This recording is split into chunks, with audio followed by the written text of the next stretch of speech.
How is everybody doing? I am TST's the Mudman, and it's that time of the week again.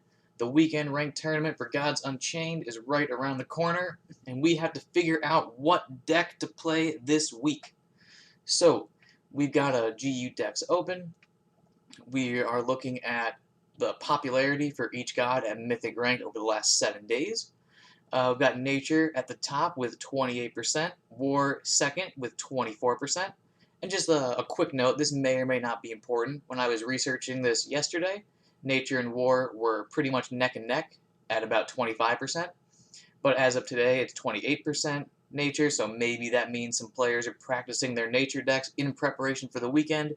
But that's just conjecture. It's neither here nor there. So we got Nature and War as the two most prevalent decks that we're going to see over this weekend. Then we've got Magic, we've got Death, Light, and Deception at the bottom.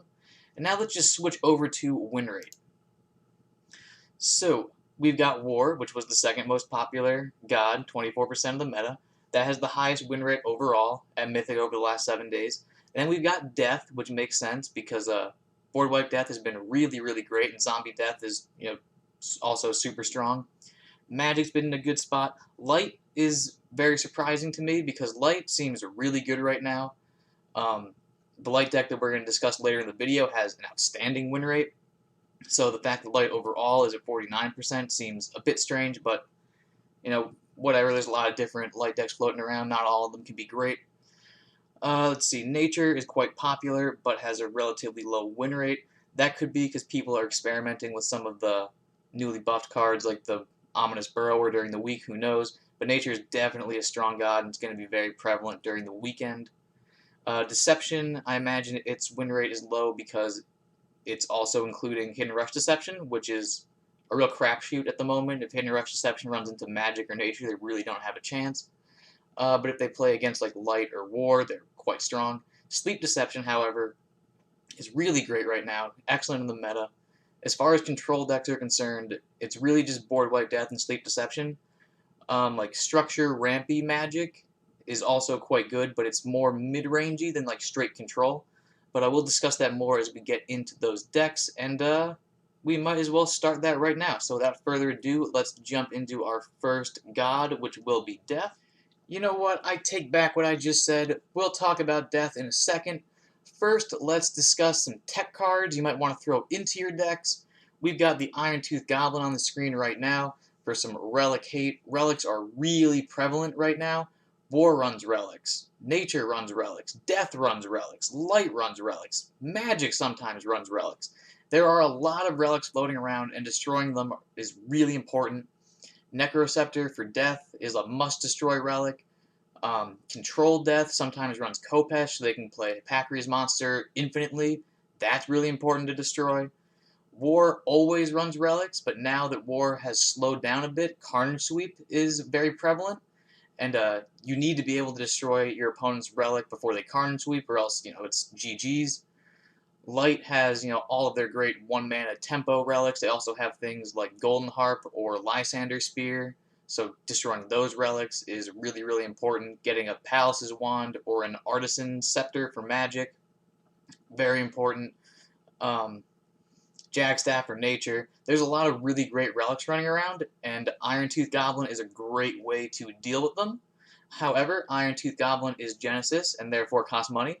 So maybe you don't have him or don't want to buy him, but that's fine, because there is also Bronze Servant, the core equivalent. This one has slightly better stats, slightly more expensive, removes 2 durability instead of 3 durability, but it'll get the job done most of the time. Still destroys Necroceptors really well, still gets rid of, well, probably gets rid of an Artisan Staff for Magic. It definitely gets rid of Jag Staffs. It's not as good as Iron-Tooth Goblin, but Bronze Servant will definitely get the job done. And the last thing I want to talk about for tech cards is tech cards to beat Guild Enforcer. Guild Enforcer is pretty much in every deck right now, and it's really, really hard to deal with. Normal spells like Star Shard Bolts and Blight Bomb, stuff like that you usually use to deal with these mid-game creatures just doesn't work on Guild Enforcer because he has so much armor. So you're going to have to start running hard removal. So if you're Death, something like Ray of Destruction or Void Flash will work really well. If you're Magic, something like Ratify, Lightning Strike gets the job done. You can use Order to sort of ignore the Guild Enforcer, but before you play any deck this weekend, you should look through your list and think, do I have a good answer for Guild Enforcer? And if you don't, you should definitely add answers for Guild Enforcer, because this card will be all over the place this weekend. It's really, really strong. Alright, so now that we've spoken about killing Guild Enforcers and destroying relics, now we can jump into the decks, and we'll be starting off with Death. Okay, so the first deck I'd like to talk about is Board Wipe Death. Board Wipe Death has been really, really good this past week. This deck in particular was made by Clutch, and this is a very interesting Board Wipe Death deck. Historically, these decks have had lots of ramp cards, which Clutch has. He has the Fanatic as well as the Ruined Asp, but usually they have a huge top end. Usually their win condition revolves around playing either a Poly or an Echophone or a Packreas monster, and then bringing them back from the void with Raised Deads or what have you numerous times until your opponent just can't win. This deck, however, is way more control-y. As you can see, its top end is relatively small compared to your normal Board Wipe Death decks. It has no 8 or 9 mana cards, no healing elites, none of those 9 drops we talked about. Its most expensive creature is Demogorgon. This deck doesn't even have end times. It just has the demos and the Apocalypse Nows for the board clears. But Clutch is 33 games deep with this deck with a 97% win rate, so the numbers definitely don't lie. And although it seems like this deck's primary strategy is just run your opponent out of resources, whether it's with sleeping them over and over again with your Siren of the Graves plus Cannabis Hoarder or Half-Life, and then, just like single target removal with Reap. Reap is really great for getting rid of, obviously any creature, but most notably Guild Enforcer. Guild Enforcer is hard to get rid of, and Reap totally does it. But it seems like Clutch's secondary win condition is milling. He has a lot of card draw effects, like symmetrical card draw effects. There's the Burrowing Scarab, there's the Sulfuric Rain.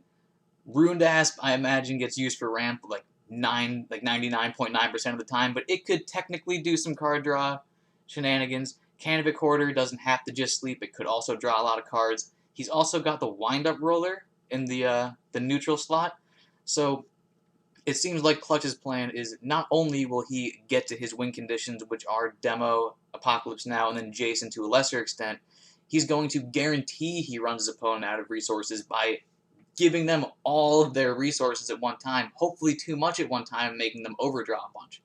But altogether, this is a really interesting Board Wipe Death deck. I really like the curve. Because it has a lower curve, it has a much lower chance of bricking. And then on top of that, the fact that there's so much card draw, you have a very low chance of bricking. We've also got tons of healing in this deck, as most death decks do, and just a nibble. There's no Return to Caves, which makes sense because you're ramping, you want to get to the late game, you don't want to lose your mana. One thing that I find incredibly interesting about this deck is there is no Neferu in the 6 mana slot. Neferu, considered one of Death's best cards, if not Death's best card, is not in this deck, and it's been performing really, really well, which I guess makes sense. He's got tons of sleep in here, he's got the Apocalypse Now, he's got the demo. Do you really need more board clears or pseudo board clears? But Neferu or no Neferu aside, this deck has been performing really well. The numbers don't lie. 33 games, 97% win rate. This deck is definitely good. Board Wipe Death has been really great, just this whole past week. And Board Wipe, if you have the cards for this deck, Board Wipe Death is definitely an expensive archetype. But if you have the cards and you like a nice, slow, grindy game, then this could be the deck for you. And so now we've talked about a control-y death deck, let's jump into a more aggressive mid-rangey death deck. This is the Zombie Death. It's the exact same list as last week. Zombie Death is really good. All the same reasons we talked about before. Necrosceptor plus Curse Obelisk just makes infinite creatures, essentially. The Necrosceptor secondary effect that makes it so your opponent loses favor whenever they get rid of your zombies is pivotal for maintaining control of the Sanctum, which is really important because there's often relic removal in the Sanctum, and you do not want your Necrosceptor removed, which is why we talked about the relic hate before. If you're seeing a lot of zombie death, then definitely throw some Iron Tooth Goblins or some Bronze Servants in your deck to beat it. If you can defeat your zombie death's Necroceptor, then their win rate plummets. It must drop like at least 10% if you can get rid of their Necroceptor. Let's see, other notable things about this deck. We've got the Ragnaroks in here for board control. If you're playing against those Slayer War decks or light decks, Ragnarok is really important. Soul Shatter gets rid of buff creatures, also very important. Unfortunately, it doesn't get rid of Guild Enforcer, so it might be smart to swap out one or both Soul Shatters and replace it with something like a Ray of Destruction or a Void Flash.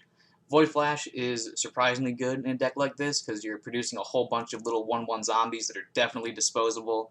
You've also got your Chicken Egg, which is like a real high roll Void Flash. Destroy one of your opponent's creatures and get a 2/2 for 4 mana. That's super strong.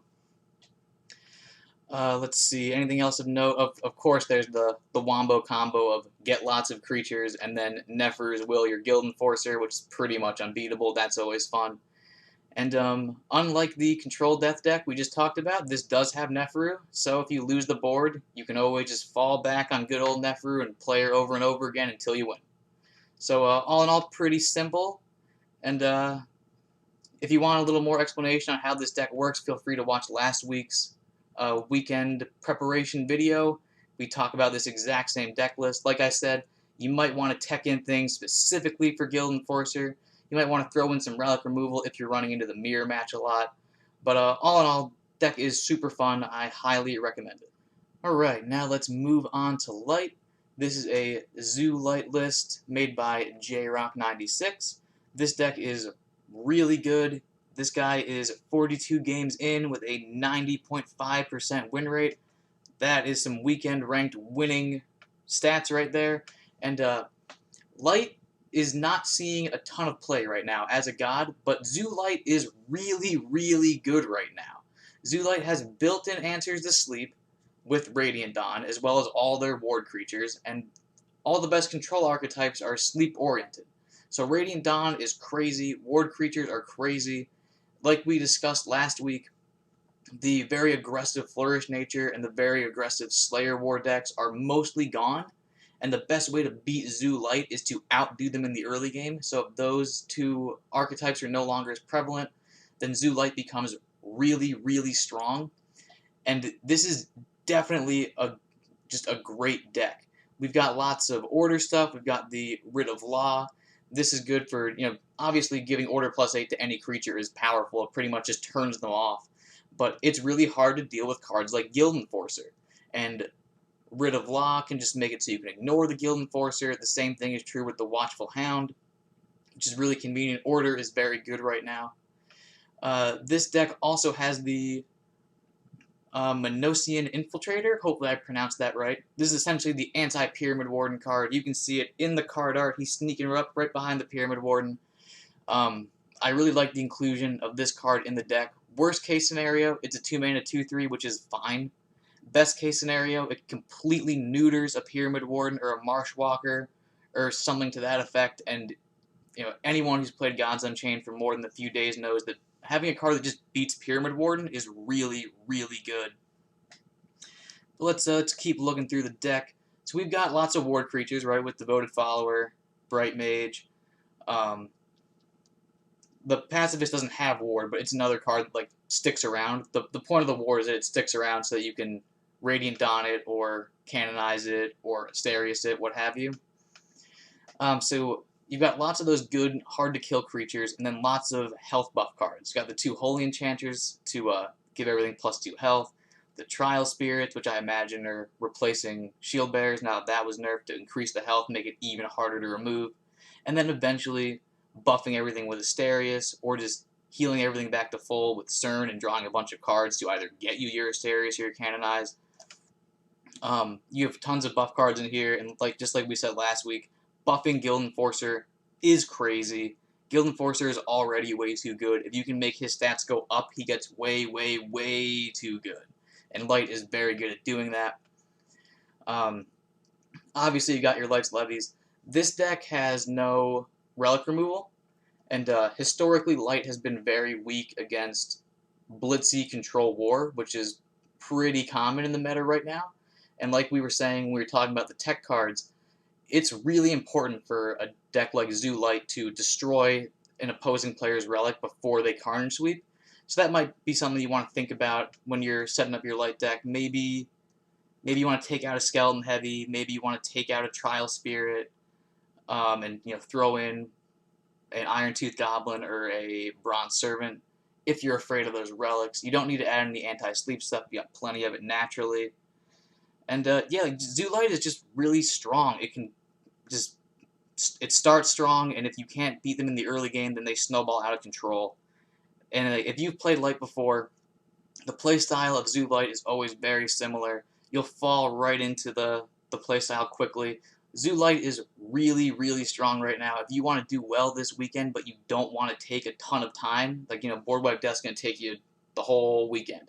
This you can knock out in a couple of hours, and you're going to do really well. Okay, so now let's jump into War. Just like Death, we have a Control-y list as well as a more aggressive list. Control War is currently a little bit better than Aggressive War, so we're going to start with that. This list was made by Wes. This deck has been performing really, really well. It's got a 90.9% win rate over 44 games, so it is definitely a contender for best deck at the moment. This deck is similar to the Control-y War deck we showed off last week. It's got lots of great blitz creatures. It's got lots of relics to help control the game. It's got that Carnage Sweep that we talked about before, really good against those aggressive decks, really good at destroying Guild Enforcers. Let's see, you've got the Orcish Elites in here, which are great at controlling the mid-game board state, dealing 3 damage to 2 different creatures at once. It's really strong. We've got the Einir, or Ainir, the Frozen King, however you want to pronounce it. This card was recently buffed. It's super strong. 6 mana, 4/5 at the end of your turn, dealing the strongest creature's strength as damage to your opponent's weakest creature, or if they have no creatures, to your opponent's god. So that means when you play this, worst case scenario, it's a 4/5 that deals 4 damage to your opponent's face. Great. It probably removes a creature. Right now, there's not a ton of like super spammy aggressive decks, so it's gonna be you're gonna be running into a lot of opponents who have 1, 2, 3 creatures on the board. So whatever you destroy on the turn that you play Ainir is probably gonna be pretty impactful. And just altogether, this is a decent creature that has immediate impact and continues to have great impact every single turn. This isn't a roar effect. It's at the end of your turn. It deals damage equal to your strongest creature to their weakest creature. That's crazy. This guy's taking 2-for-1s every single turn until he's gone. Card's nuts. Then we've got Herdicus, which is very similar to Ainir. 6 mana, 3/6, that at the end of your turn, this is in your hand, it gets +1 strength, has roar, deal damage equal to its strength to target enemy creature. So it's sort of like pseudo blitz, but better, because it doesn't take any damage to its health, it doesn't actually attack, it just deals the damage. So this is the type of card where even if you draw it in the early game, it's very fine, because it's going to get an amazing value trade or like free kill at some point, whatever you want to call it. Let's see, you got the Hector. Hector is crazy. Obviously, you have tons of blitz creatures in here. You've got protected creatures in your Master Tactician as well as your Adi. You've got Leech and your Demogorgon. So Hector is going to have all the keywords. It also has Twin Strike, I almost forgot about. So Hector's going to have all the keywords. When you play Hector, you're probably going to kill 2 of your opponent's creatures and heal for 12. So that's pretty outstanding. Let's see, and then for like a big endgame value generator, Wes has Strength in Numbers in here. This is a 7 mana spell. It adds 4 random war creatures to your hand and gives them all +2/+2. So it just fills your hand with resources. You might high roll and get a whole bunch of expensive cards already and just go crazy, but getting a whole bunch of random creatures with +2/+2 is pretty good, and it's a lot of value in the late game. And it's a lot of value for just 1 card, so it's very convenient. In the neutral slot, we've got Leviathan Hunter, which is excellent for pairing with Carnage Sweep.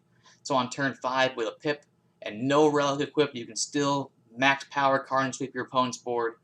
Also just like decent early game creature. Control decks often don't have early game creatures. This deck does. This deck has Master Tacticians and Tavern Brawlers and stuff. But the fact of the matter is, if you're trying to make it to the late game, having creatures to contest your opponent's board in the early game is always good. And Leviathan Hunter can do that, as well as set up the ultimate combo with Carnage Sweep.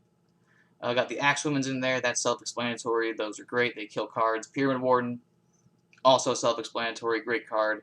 Guild Enforcer, I've talked about him so much. At this point, I'm like a broken record. Guild Enforcer is the best creature. You put it in your deck, you win games. And then Demo, because this is a control deck. Easy peasy. So, now that we have discussed the control-y war decks, let's jump into a more aggressive war variant. Here is an aggro frenzy war deck made by Mystery Man. Last week I said that I thought that aggressive Slayer War was going to be bad, mainly because they had a couple little nerfs in Valka's Captain, but my main argument for why Slayer War or aggressive Slayer War wasn't going to be good was because Guild Enforcer was going to stop them in their tracks. But what I failed to realize is that War has so many great creature buff cards. It has another round, it has Out of Its Misery, if you wanted to run Red Fume Serum, or even like a Deadly Arsenal you could. And like I said before when we were talking about Light, if you can increase Guild Enforcer's stats, it gets out of hand so fast. This card's already way too good. If you can increase his stats, it's crazy. So equipping this with another round is nuts, drawing it off Out of Its Misery is nuts, even just getting the +1/+1 buff from the another round onto it is nuts. I completely overlooked Guild Enforcer as a potential buff candidate for War. So I would say Slayer War is different than it was 2 weeks ago, but it is definitely still super powerful. You can see the curve has, it tops out at 5, but the curve got a bit more dense at the top end. You got the Orcish Elites, because like we said with the Control War deck, it's just good. 5 mana to get rid of 2 creatures, deal 3 damage to 2 creatures, super strong. Just like with the Guild Enforcer, if you can buff this, with an Out of Its Misery or another round, it's really powerful. And then besides that, it's really just like, normal Slayer War stuff. Play early game creatures, use your God Power, deal a bunch of damage. You got your Blood Boil Outlaws, like a little mini snowball effect creature. You've got your Relics for more face damage. Just classic War. You do have the Respected Jarl, which is a strange inclusion. You don't see that too often. But Respected Jarl is pretty good. 2 mana, deal 2 damage on its own. It makes it so you can, go face with, who knows, your Master Tactician and still get a value trade off it. Jarl's pretty self-explanatory, just a decent card. Cool inclusion for the deck for sure.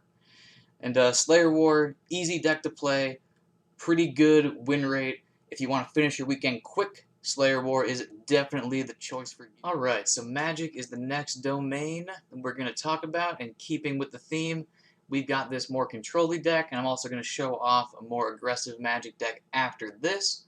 So this is the same Structure Magic deck that we showed off last week. I really like Structure Magic as a control archetype.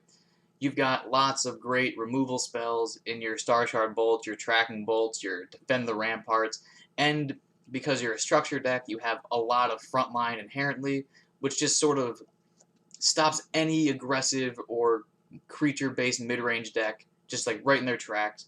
When you do need to dish out a ton of damage in those more controlling matchups, you got the Monolith and Storms, which is super strong. It's important to note that Star Shard Bolt is really, really great at dealing with Cursed Obelisks if you're running into a lot of zombie death. And speaking of zombie death, Snowstorm Spire is a really cool card in the meta right now. At the end of your turn, it gives your god ward, as well as increases this creature's spell boost by +1. And so giving your god ward means that you stop Slayer God Power as well as Soulburn God Power. And War and Death are 2 gods that utilize a lot of Frenzy, in particularly Death. So if you have a Snowstorm Spire equipped, and then say something like, not equipped, but in play, and then something like a Bronze Gate or a Guild Enforcer when you're playing against Zombie Death, they can't use their God Power to activate Frenzy, and they probably can't attack through your big frontline armor creatures with their tiny little zombies, so they won't be able to activate Frenzy, and if they can't activate Frenzy, their deck doesn't really work. A similar thing can be said with Slayer. They can't activate their Archangel Bruiser's Frenzy with a God Power anymore. They can't activate Valka's Captain's Roar effect with a God Power anymore. Snowstorm Spire is just really, if Frenzy stays prevalent and God Powers are activating Frenzy, then the Snowstorm Spire's secondary effect of giving your god ward every turn is really quite strong. It can single-handedly beat those 2 archetypes, which are fairly prevalent. And when you're not playing against like a Frenzy War or a Frenzy Death deck, the spell boost +1 every turn is really powerful. Because eventually your Ancient Text or your Demetrios Final Draft or his draft, whatever the spell is called, is going to do a ton of damage. Also, you've got your Storm Field with AOE spell. It's like a Crystal Rain, but it gives all of your surviving creatures +1 spell boost. It also doesn't deal any damage to your order creatures. Snowstorm Spire is one of those order creatures. And then, things like Guild Enforcer obviously don't get destroyed by 2 damage. Bronze Gate survives. Most of your creatures can take 2 damage and then get that spell boost, and then you can deal a ton of damage with your very few, very weak direct damage spells. Now, I would recommend making some modifications to this list. I don't think this is the exact list you want to run. We discussed earlier you're going to want like relic removal potentially. Relic removal, I think, is like it's not going to hurt to throw in an Iron-Tooth Goblin. Like I said before, you're pretty good at dealing with Death and War, which are 2 of the more relic-heavy gods. But what you definitely want to add into this deck is a Ratify, so that you can get rid of those Guild Enforcers. You probably only need 1. Since you're a frontline and removal spell heavy deck, you should be able to deal with Guild Enforcers relatively well, but people are going to try to buff up their Guild Enforcers, and buffing up Guild Enforcers is not fair, so you need to have a Ratify to get rid of that. Ratify is another card that you might want to add into the more aggressive deck. Spoiler alert, but Magic has a really great answer to Guild Enforcer in Ratify. Guild Enforcer is incredibly prevalent, so Ratify should definitely be in your Magic decks. But besides that, this deck is definitely favored against any aggressive or aggressive mid-range deck. In the control versus control matchups, your cards like Labyrinth Guard are essentially useless, but your Monolith of the Storm, your Fortified Acropolis, and your Spell Boost plus spells tend to be, get you over the top. So Structure Magic, definitely still a good choice for the weekend. You should definitely throw those Ratifies in there to get rid of the Guild Enforcers. Maybe think about an Iron-Tooth Goblin or a Bronze Servant, just because there are a lot of relics around, and if your opponent spends their turn playing a relic and you can get rid of it for 2 mana, that's a game-winning play. But we have talked about Structure Magic, so let's move on to Tempo Magic.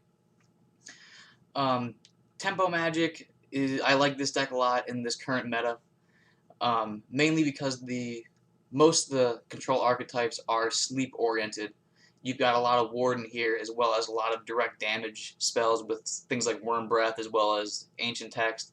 You have the ability to get on the board really, really fast with Assistant Alchemist Pyramid Wardens, as well as just maintaining board control with Star Shard Bolt. So what I'm getting at is you can beat Light at Light's game by taking the board early and keeping it, which will be very important, in those matchups. In any aggressive matchup, Tempo Magic should do really well right now because those strong creatures and strong spells. You've got your Miraculous Familiars, which are going to be important for the more controlling matchups, so you can keep generating more and more resources. Oni, we haven't discussed Oni directly, but like I said before, Oni, we have a lot of Ward in this deck. Ward is good against the sleep archetypes in Board Wipe Death and Sleep Deception. Oni can continuously give himself ward, as well as give ward to your other creatures and snowball out of control. Oni is really good right now, especially considering there's less aggressive decks in the meta, which means you're probably going to you're going to have an easier time sticking Oni on 3 and having him snowball. So that's really great. Let's see, Worm Breath will be important, because if Board Wipe Death is prevalent, then they're going to be sleeping you over and over again until they inevitably wipe your board. So if you can put yourself in a position where you chip away a good portion of their life total, and then you're sitting on 1 or 2 Street Condors in your hand, as well as a Worm Breath, you should be able to get the job done. We've got 1 copy of Crystal Rain in here, which is just a decent anti-aggro card. There's not a ton of Zooey decks floating around at the moment, although I do think that Zoolight should be seeing way more play. But if you're not seeing a ton of creature spam decks, the Crystal Rain slot could definitely be where you want to swap in the Ratify to deal with those Guild Enforcers. I'm also realizing now that this deck doesn't have Guild Enforcers, and that's not right. So probably take out 1 Portal Wrangler for a Guild Enforcer, as well as, let's see,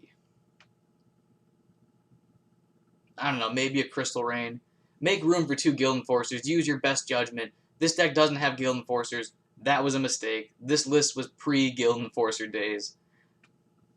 Big oversight. Definitely throw Guild Enforcer in this deck. But what I'm saying still rings true. This is an aggressive deck that's good against the current control decks. It's got great game against the few other aggro decks in the meta. And it's fun. So, Tempo Magic is definitely one to think about. Okay, so next up is Nature.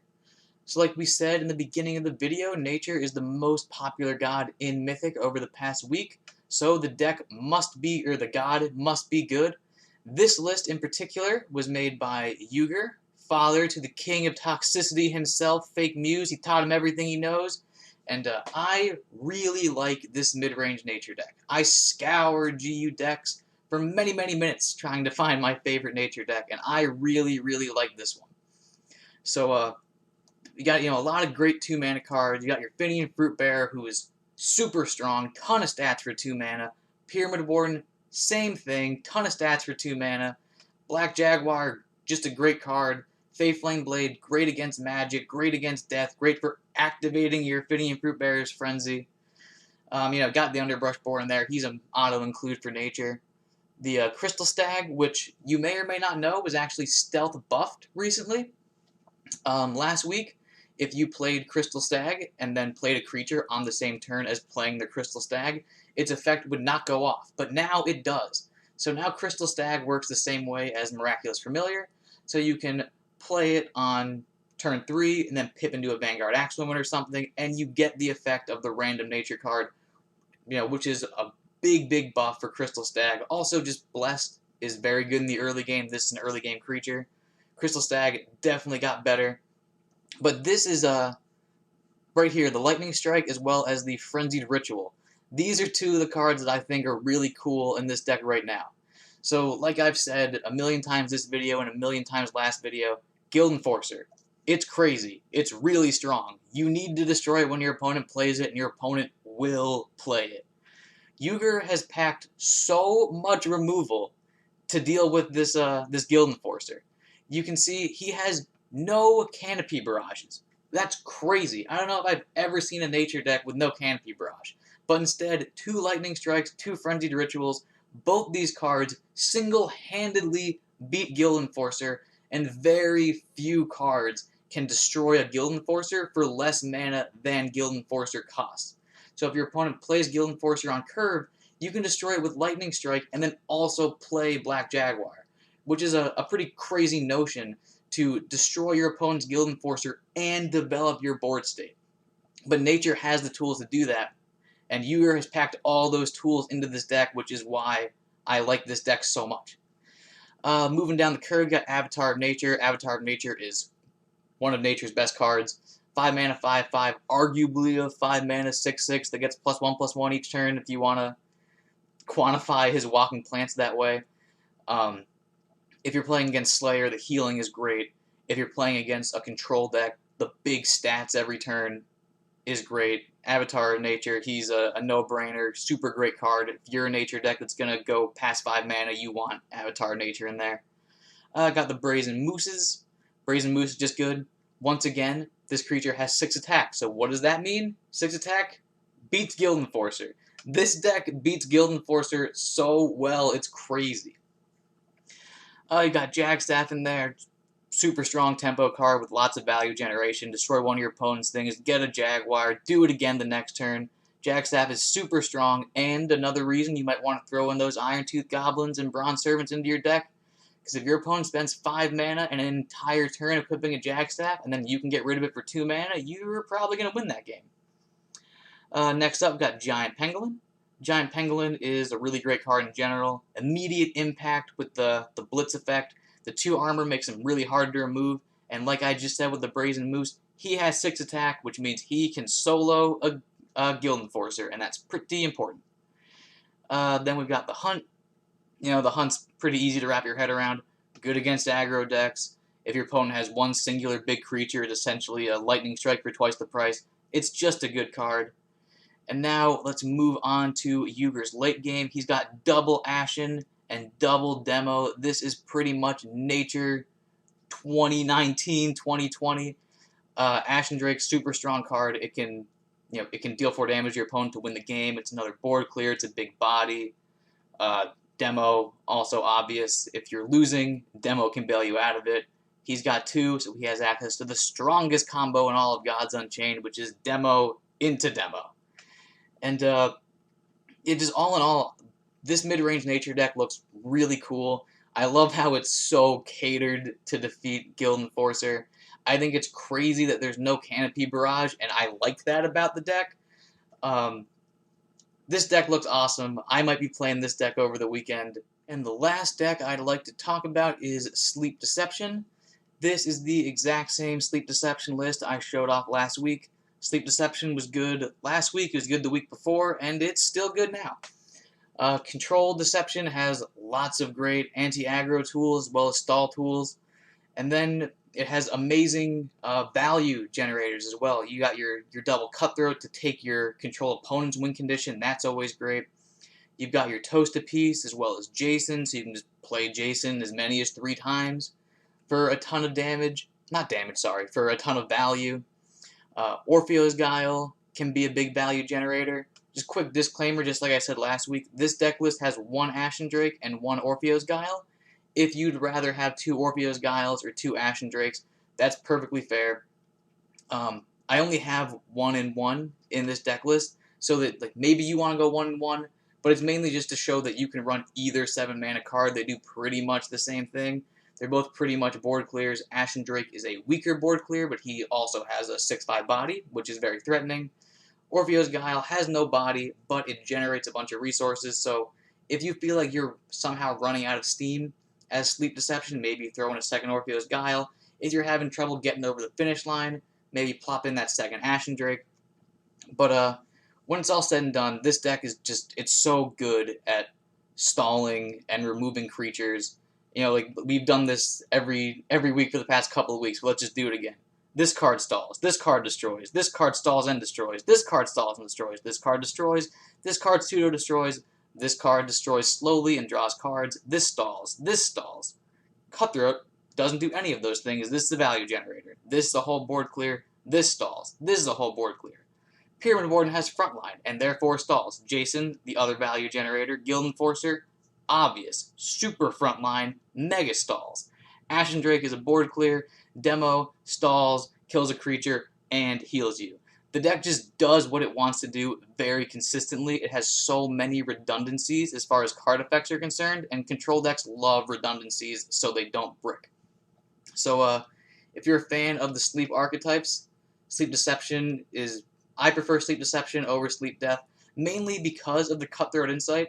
Because when you're in those control versus control matchups, Cutthroat is so crazy. Just take their Hypacria, take their Poly, take their Echo, take their Avatar Magic, take their Healing Elite Dionysus, who cares?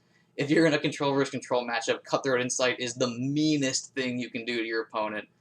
And if you're not in a control matchup, then, like I just said, 27 out of your 30 cards just stop aggression. Deck's great. If you want to play a control-y deck, Sleep Deception is definitely a good choice. Okay, so now that we've looked at all the decks, we've done all the thinking, we've done all the talking, we've thought about tech cards, what do we do? What is the conclusion? What deck should we play this weekend? Well, if you want to go slow and play control-y, Board Wipe Death has been performing crazy lately. Like I said when we were talking about this deck specifically, Clutch has played 33 games with this deck, 97% win rate. Those stats are nuts. This deck can definitely hang with whatever you throw at it. War is also a fantastic deck for the control-y archetype.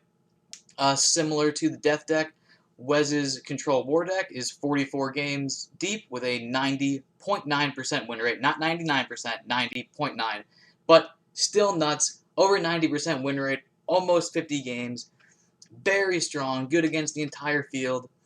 But if you don't want to, spend the entire 3 days going through your weekend ranked event, then Light is definitely the choice. I can't stress it enough. Light is not seeing enough play at the moment. Zoolight is really, really strong. It's good against most decks out there right now, and it's one of the gods that can utilize Guild Enforcer better It can utilize Guild Enforcer better than any other god, arguably. Arguably, War has more buff cards, but Light has lots of great buff cards. Light has heal if it wants to. Zoolight is really good right now. Its worst matchups were nerfed during the last balance patch. The control decks are all sleep-oriented, and Light is naturally good at dealing with sleep. It can deal with opposing Guild Enforcers through Order, or if you want to tech in an Imperious Smite, that works as well. But then, buffing Guild Enforcer with Canonize, with Radiant Dawn, even with a Holy Enchanter, is crazy. Light is really, really good right now. But that being said, Yuger's Nature deck is definitely my favorite deck from this video. This deck is really cool. If I don't go with Light, I'll probably be going with this. But whatever deck you go with, make sure you have fun. Tell us how it went in the TST Discord, and I will see you guys later. Hey, you! Did you know that subscribing to the TST YouTube channel will increase your win rate by 6.9%? So what are you waiting for? Subscribe to the channel and hit the bell for notifications. And while you're at it, equip Scythe of the Harvest and attack the like button directly in the face. Bye-bye!